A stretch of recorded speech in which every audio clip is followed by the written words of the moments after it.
রাজ্য, আমাদের ভারতের যে কনস্টিটিউশন, সেখানে লেজিসলেশনের একটা পাওয়ার থাকে, জুডিশিয়ারির একটা পাওয়ার থাকে, এক্সিকিউটিভ একটা পাওয়ার থাকে।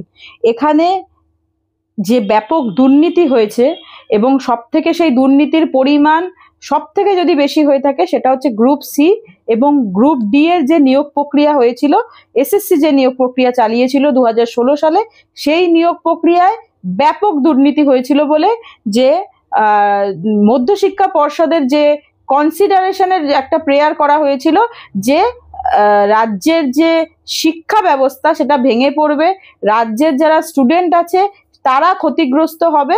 সেই জন্য সেই কথা মাথায় রেখে যাতে যতদিন না নতুন সিলেকশন প্রসেস হচ্ছে বা নতুন নিয়োগ প্রক্রিয়া হচ্ছে ততদিন পর্যন্ত যাতে এই যে যাদের সো কল্ড আনটেন্টেড বলা হচ্ছে তারা যাতে স্কুলে যেতে পারে এবং তাদের স্কুলের বেতন যাতে তারা উইথড্র করতে পারে, যেহেতু তারা স্কুলে যাবে। সেই প্রেয়ার কিন্তু সবার জন্য করা হয়েছিল, সেটা গ্রুপ সি ডি এর জন্যও করা হয়েছিল এবং যারা শিক্ষাকর্মী অর্থাৎ 9, 10 এবং 11, 12 উভয়ের জন্যই কিন্তু করা হয়েছিল।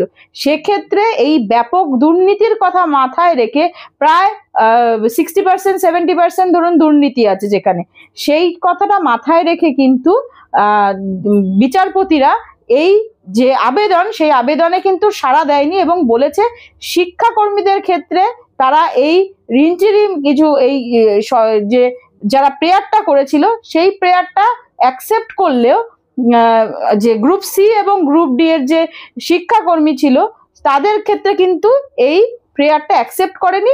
যদিও শিক্ষাকর্মীদের ক্ষেত্রে অ্যাকসেপ্ট করার বিষয়ে কিছু কন্ডিশন দিয়েছিল, সেই কন্ডিশনগুলো ফলো করলে থাকবে সেই অর্ডারটা, যদি সেই কন্ডিশনগুলো ফলো না করে সেটা কিন্তু উইথড্র করে দেবে উইথ কস্ট।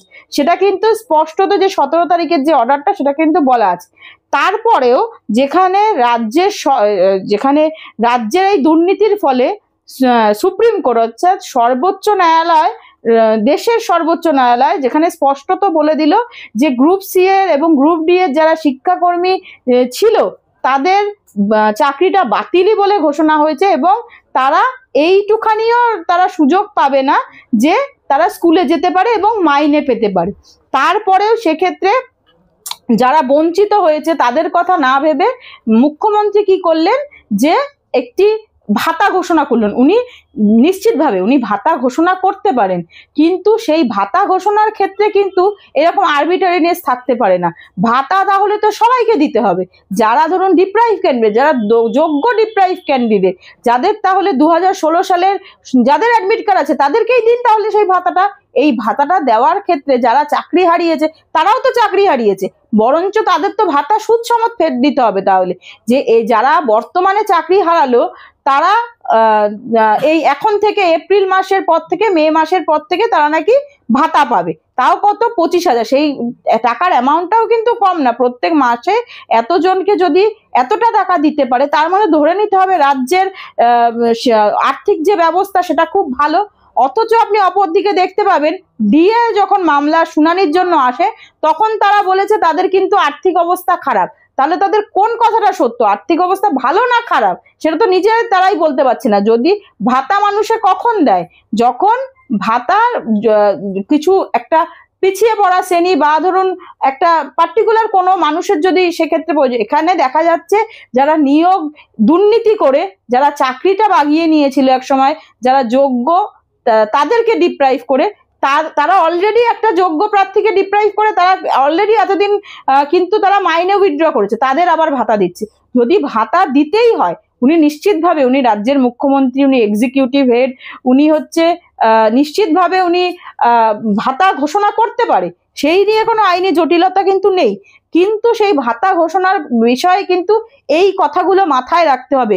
উনি এই ক্ষেত্রে এই ভাতা ঘোষণার ক্ষেত্রে কিন্তু এই কথাগুলো মাথায় রাখেনি। আমার মতে যদি ভাতা দিতে হয় ভাতা কিন্তু সবাইকে দিতে হবে, এই পার্টিকুলার কয়েকজনকে আমি ভাতা দেব অথচ যোগ্য যারা প্রার্থী তাদেরকে ভাতা দেব না, তা কিন্তু হয় না। যদি ভাতা দিতে হয় যে তার যদি পরিবার ভেসে যায়, আর একটাও পরিবার তো আছে, বরঞ্চ যে চাকরিতে দুর্নীতি করেছে তার দিকে সহানুভূতিশীল না হয়ে রাজ্যের বোধহয় যে যোগ্য, যাকে যোগ্যতম বেশি, যার হয়তো চাকরিটা পাওয়ার কথা ছিল, যার চাকরিটা চুরি গেছে, তার প্রতি বোধহয় সহানুভূতিশীল হওয়াটা বেশি প্রয়োজনীয়। এই অবৈধভাবে যারা চাকরি প্রাপক এবং ধরুন যাদের চাকরি বাতিল হয়েছে গ্রুপ সি এবং ডি এ, তাহলে যারা চাকরি পায়নি, যারা যোগ্য অথচ চাকরিটা পায়নি, তাদেরও তো ভাতা পাওয়ার কথা, তাদেরও ভাতা দেওয়ার ব্যবস্থা করুক, তাহলে তো কোনো সমস্যা থাকে না, সবাইকে ভাতা দিয়ে দিক, কোনো অসুবিধা নেই। সে যে চাকরি পেয়েছে, যে চাকরি পেয়নি, যার 2016 সালে অ্যাডমিট কার্ড আছে, তাকেই ভাতা দিয়ে দিন, তাহলে আর কেউ কোনো অভিযোগ করবে না। যদি কেউ আমাদের কাছে অভিযোগ নিয়ে আসে, নিশ্চিতভাবে আমরা সেই আইনি যা করণীয় সেটা নিশ্চিতভাবে আমরা করব। একটা জেনারেশন বেসিক্যালি এই 16 সালের পরে আজ পর্যন্ত 9-10 বলুন, গ্রুপ সি বলে কোনো নিয়োগ প্রক্রিয়া কিন্তু চলেনি, এবং এই ক্রাইসিসটা তৈরি করা হয় কিন্তু ইচ্ছা করে, যে এই ক্রাইসিস তৈরি করা হবে এবং তারপরে বাজার থেকে টাকা তোলা হবে এবং নোটিফিকেশনের আগে থেকে একটা প্ল্যান প্রোগ্রাম করে নেওয়া হবে কিভাবে দুর্নীতি করতে হবে।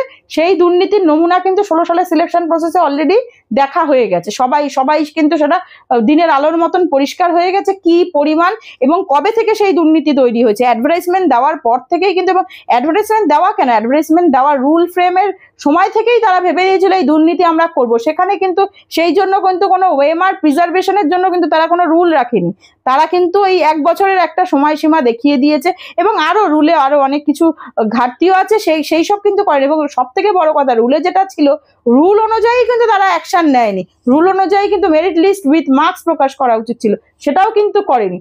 তারা দুর্নীতি করবে বলে সেই অ্যাডভার্টাইজমেন্টের সময় থেকেই তারা ঠিক করে নিয়েছিল আমরা দুর্নীতি করব, এবং সেটাই কিন্তু তারা করে এসছে। এবং তার ফলে যেটা ঘটেছে যে কিছু যোগ্য মানুষ তারা ডিপ্রাইভ হয়েছে এবং যারা অযোগ্য তাদেরকে পথ সুগম করে দিয়েছে, তারা যাতে চাকরি পায়। এবং আজকে এই যে বলছে চাকরি খেকো তো উনি নিজে, ওনার দলের লোকেরা যারা কিনা এই টাকার বিনিময়ে চাকরি দিয়েছে।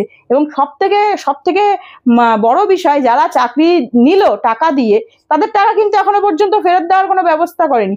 নিশ্চিতভাবে যারা টাকা দিয়েছে তারাও সেই পদক্ষেপ নেবে যাতে তারা টাকা ফেরত পায়।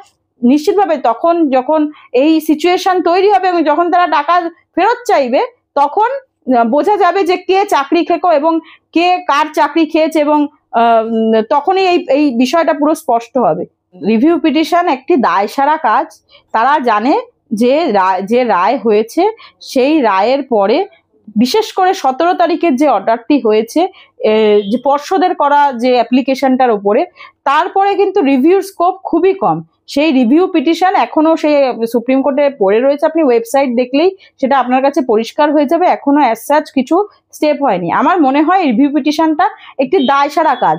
যারা টাকা নিয়েছে, যাদের থেকে টাকা নিয়েছে, তাদেরকে বাঁচানোর জন্য এবং তাদেরকে দেখানোর জন্য যে আমরা তোমাদের হয়ে দেখো একটা লড়াই করছি, সেই জন্য এরা রিভিউ পিটিশন করে ফেলে রেখে দিয়েছে, সিম্পল। 17 তারিখের যে অর্ডারটা হয়েছে সেখানে স্পষ্টতই বলা আছে 31 মে 2025 পর্যন্ত তাদের সময় দেওয়া হয়েছে যে নতুন যাতে অ্যাডভার্টাইজমেন্টটা চলে আসে। এখনো পর্যন্ত কোনো অ্যাডভার্টাইজমেন্টের আমরা কিন্তু এখনো কিছু পাবলিশ হয়নি এবং সেটা আমরা কিন্তু দেখিনি। এবং 17 তারিখের অর্ডারেই কিন্তু স্পষ্টতই বলা আছে যে যদি ওই 31 তারিখের মধ্যে তারা ওটা পাবলিশ করতে না পারে এবং 31 তারিখের মধ্যেই যাতে হলফনামা না দিতে পারে সুপ্রিম কোর্টে, তাহলে 17 তারিখের যে অর্ডারটা মানে হচ্ছে যারা শিক্ষাকর্মী আছে তাদের জন্য তো কোনো অর্ডার হয়নি, কিন্তু যারা শিক্ষক আছে 9, 10 এবং 11, 12 তাদের জন্য যেটুখানি স্বস্তি ছিল সেটাও কিন্তু মুছে যাবে। এবং সেটা কিন্তু অর্ডারে স্পষ্ট করে বলা আছে যে যদি ওই যে শর্ত সাপেক্ষে যে কন্ডিশনটা দিয়েছিল সেই কন্ডিশনটা যদি না মানে, অর্থাৎ 31 তারিখের মধ্যে যদি হলফনামা জমা না দেয়, তাহলে কিন্তু এই অর্ডারটা রিকল হবে এবং একটা হিউজ কস্ট চাপানো হবে।